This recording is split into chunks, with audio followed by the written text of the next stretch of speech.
Alright guys, welcome to Desipex. I hope आप सब ठीक होंगे. Now I am introducing a UX, brand new UX project, which is considering a e-learning platform where we learn about how we create the whole UX audit for that particular application. So here we are beginning to. So हम अभी क्या बनाने वाले हैं कि e learning platform के लिए हम क्या कर सकते हैं, यूएक्स डिज़ाइन कैसे बनाएंगे एंड पूरा प्रोजेक्ट कैसे कंप्लीट करेंगे. आखिर में यूएक्स के कंप्लीट हो जाने तक, उसके बाद यूआई डिज़ाइन करके उसका प्रोटोटाइप बनाने तक, वो पूरा प्रोसेस हम कुछ दिनों में ही इसको कंप्लीट करेंगे ताकि आप रियल टाइम प्रोजेक्ट कैसे करते हैं वो भी समझ सको. बहुत सारे डिज़ाइनर्स हैं जो यूएक्स डिज़ाइन के नाम पे यूआई डिज़ाइन सिखा देते हैं और यूएक्स डिज़ाइन का थोड़ा बहुत बता देते हैं. तो हम इस वीडियो के अंदर पूरा जानेंगे कैसे बनाएंगे बाय स्क्रैच, कैसे रिसर्च करोगे, कहाँ से क्या डेटा लेकर के आओगे, क्या समझोगे क्या नहीं समझोगे, वो सब कुछ देखेंगे. तो चलते हैं वीडियो के अंदर जहाँ पे मैं आप सब चीज़ों को बता दूंगा. और इससे पहले जाने से पहले यार सब्सक्राइब ज़रूर कर देना, क्योंकि मैं आपके लिए ऐसे वीडियोस लाते रहूँगा नेक्स्ट भी. और जो भी प्रॉब्लम्स आपको होंगी या फिर आपका जो भी यूएक्स डिज़ाइन का जो है आपको करने का है, वो सीखने का है, वो पर्टिकुलर उस एप्लीकेशन के अंदर, वो भी मेंशन कर सकते हो और अपने दोस्तों के साथ ज़रूर शेयर करो. तो चलते हैं वीडियो के अंदर जहाँ पे मैं आपको चीज़ें बता रहा हूँ. तो दोस्तों आ चुके हैं हम लोग अपनी फिग्मा के आर्टबोर्ड के अंदर. सॉरी, पर ये फिग्मा का आर्टबोर्ड मैंने खोल लिया है, एक बॉक्स बना दिया है जिसमें मैंने एक सर्कल भी बनाया और दोनों को मैंने लॉक कर दिया ताकि फिर ये हटे नहीं या फिर क्लिक ना हो जाए. सबसे पहले हम लोग आज का जो दिन है वो डेडिकेटेड है प्रोजेक्ट के ओवरव्यू के लिए. देखो, इसमें ज़्यादा टाइम नहीं लगता है, पर आपको इसमें प्रोजेक्ट का डिस्क्रिप्शन देना होता है कि हम प्रोजेक्ट के अंदर क्या कर रहे हैं. एक शॉर्ट डिस्क्रिप्शन, क्या करने वाले हैं, कौन सा छोटा सा प्रॉब्लम जो है वो फेस करते हैं. जस्ट लाइक जब भाई आप स्कूल में एसी लिखते थे तो वहाँ पे इंट्रोडक्शन लिखते थे कि एसी का इंट्रोडक्शन क्या है, इंट्रोडक्टरी पार्ट क्या है, हम ओवरव्यू में क्या लिखना चाहते हैं, तो वही सब चीज़ों को लिखते थे.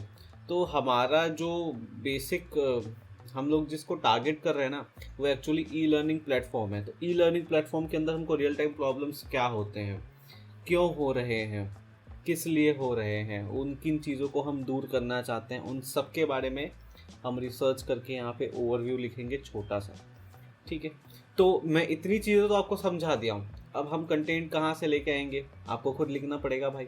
नहीं तो आप गूगल में भी जा सकते हो, यहाँ पे देख सकते हो ई लर्निंग प्लेटफॉर्म्स. जैसे कि मैं अपनी स्क्रीन पे देख रहा हूँ, मैंने ई लर्निंग प्लेटफॉर्म किया तो है. अब देखते हैं, ये ऐड वाले को छोड़ते हैं, ऐड वाले जो जेन्युइन वाले कौन से. Okay, e learning platform. अब ये हो सकता है कि ये आपके काम के कॉम्पिटिटर हों या फिर जो भी हो. यहाँ से आप कुछ चीज़ें देख सकते हो कि इन लोग क्या प्रोवाइड कर रहे हैं और हम क्या प्रोवाइड कर सकते हैं, किस तरीके से प्रोवाइड कर सकते हैं. The field of e learning has gained increasing popularity and for the right reason over the last few years. Intuitive learning software has seen a lapse of offering a complete learning experience that is fun.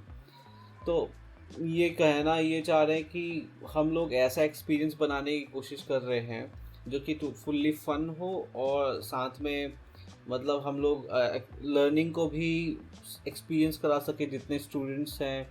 और अभी तो hype बना हुआ है, कितना popular है आप तो जानते ही हैं ई लर्निंग प्लेटफॉर्म्स. सो अभी उतना पॉपुलर नहीं है, छोटे छोटे अर्बन एरियाज़ में उतने भी पॉपुलर नहीं है. जो बड़े अर्बन एरियाज़ हैं या फिर जो मेट्रोपॉलिटन्स हैं वहाँ पे बहुत ज़्यादा वहाँ पे हाइप है ना.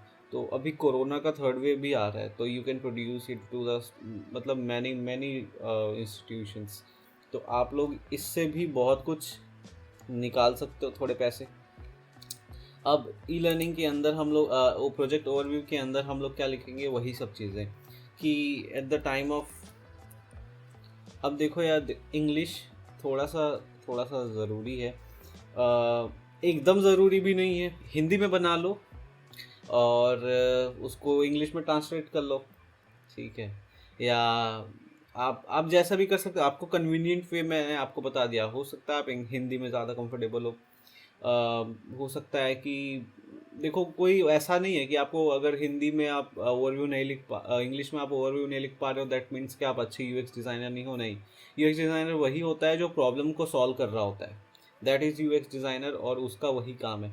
मतलब नहीं होता है कि इंग्लिश आए या हिंदी आए, पर क्या होता है कि सामने वालों को इंग्लिश में रिप्रेजेंट करना पड़ जाता है कई बार। नहीं, अगर वो कंफर्टेबल है तो हिंदी में बात करें, या इंडिया में रहते हो, प्राउड टू बी इंडियन हो, तो कम से कम हिंदी तो बोलो, कोई प्रॉब्लम नहीं है। अगर इंग्लिश आती है तो वेल एंड गुड, क्योंकि थोड़ा प्रोफेशनल टर्म आ जाता है यूएक्स डिज़ाइन के अंदर। सो हम लोग शुरू करते हैं। प्रोजेक्ट ओवरव्यू में हम क्या लिख रहे हैं कि एज अकॉर्डिंग टू, मैं वो सारी चीज़ें लिख रहा हूँ, तो मैं इसको फास्ट फॉरवर्ड में कर देता हूँ ताकि आपको बहुत ईजी हो जाए। ठीक है,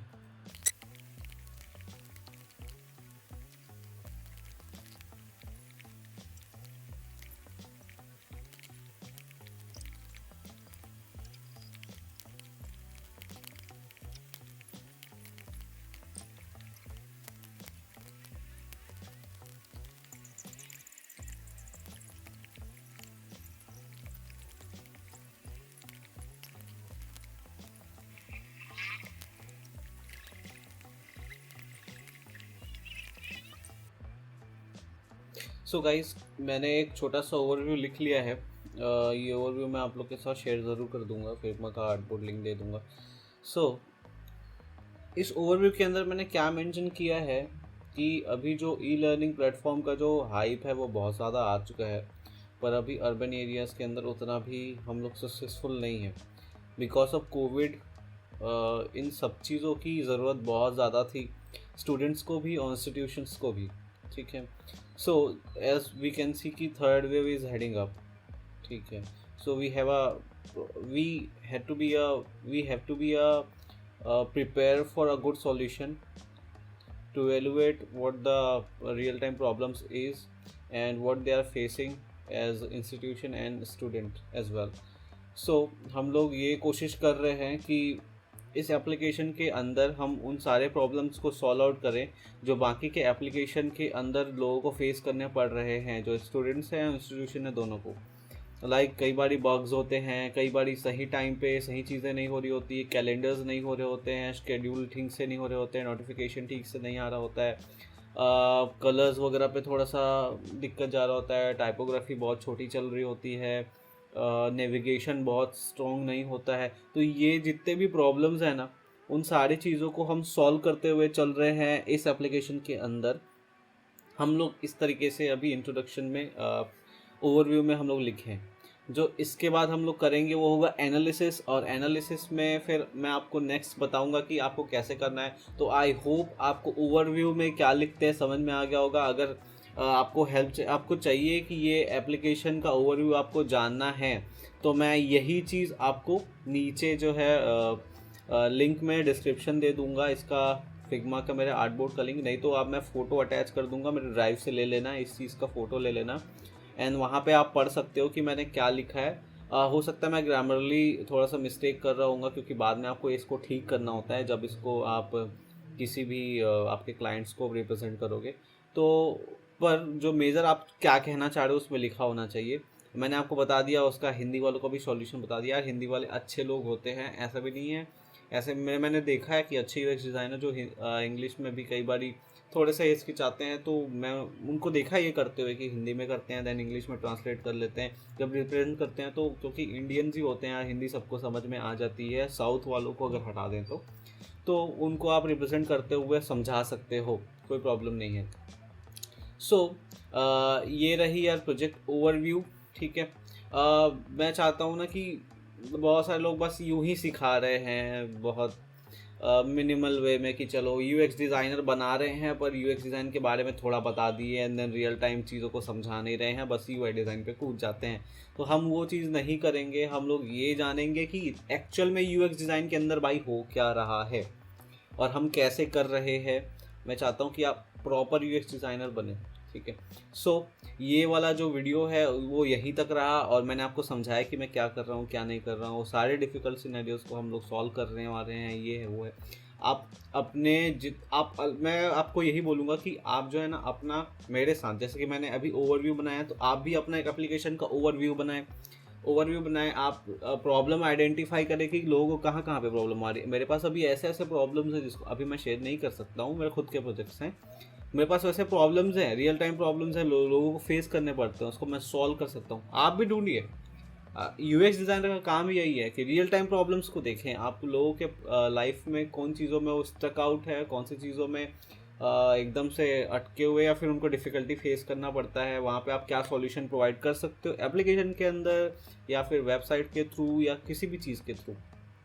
ठीक है, तो उस चीज़ों को समझो, उसके वर्क को गौर से ऑब्जर्व करो कि क्या सॉल्यूशन दे सकते हो, एंड देन उसका थोड़ा सा जो निचोड़ है वो आप यहाँ पे ओवरव्यू के अंदर डालो। ठीक है, तो आपको थोड़ा सा कॉन्फिडेंस भी आ जाएगा। मेरे वाले को क्या है, कॉपी करने में कोई मज़ा नहीं है, ठीक है, पर अपना खुद बनाओगे तो बहुत इंटरेस्टिंग लगेगा। सो ये रहा प्रोजेक्ट ओवरव्यू। हम क्या बना रहे हैं, ई लर्निंग प्लेटफॉर्म। तो ई लर्निंग प्लेटफॉर्म को अगर हम लोग आगे लेकर के जाएंगे, अभी एनालाइज वगैरह पे जाएंगे, एनालिसिस पे जाएंगे और सब आगे बहुत सारी चीज़ें, तो वो सब चलेंगे। ये फर्स्ट डे का क्लास था, तो इस सब के लिए यार शेयर ज़रूर कर देना, लोगों को लाइक कर देना, और वो तो यार सब्सक्राइब करके ही जाना। बहुत सारे लोग लास्ट तक नहीं देखते हैं, लास्ट तक देखने के कुछ फ़ायदे होते हैं, मैं आपको बता देता हूँ। ठीक है, तो प्रोजेक्ट ओवरव्यू आपको अगर नहीं बन रहा है या उसको सोच नहीं पा रहे हो, वर्डिंग्स नहीं आ रही है, बहुत से लोगों को प्रॉब्लम होता है, तो भाई सिमिलर एप्लीकेशंस भी होते हैं, वहाँ पे जाके उनके थोड़े ओवरव्यूज़ को पढ़ लो। चाहो तो थोड़ा बहुत कॉपी पेस्ट कर सकते हो, पर एकदम से एग्जैक्ट कॉपी पेस्ट मत कर देना। पहले समझना कि वो जो चीज़ों को कॉपी कर रहे हो वो चीज़ें तुम्हारे एप्लीकेशन के अंदर सिमिलर है या नहीं है। उसको फिर बाद में थोड़ा ग्रामरली आगे पीछे करके कुछ कर लेना यार, काम चला लेना। ऐसा भी नहीं है, मैं सबको साथ लेकर के ही चलना चाह रहा हूँ। जो प्रोफेशनल है ठीक है, नहीं है तो भी ठीक है, वो ज़्यादा अच्छा है क्योंकि वो बहुत जल्दी से सीखते हैं। ठीक है, तो ये सारी चीज़ें हैं। तो मिलता हूँ मैं नेक्स्ट वीडियो के अंदर, तब तक के लिए यार स्टे ट्यून्ड।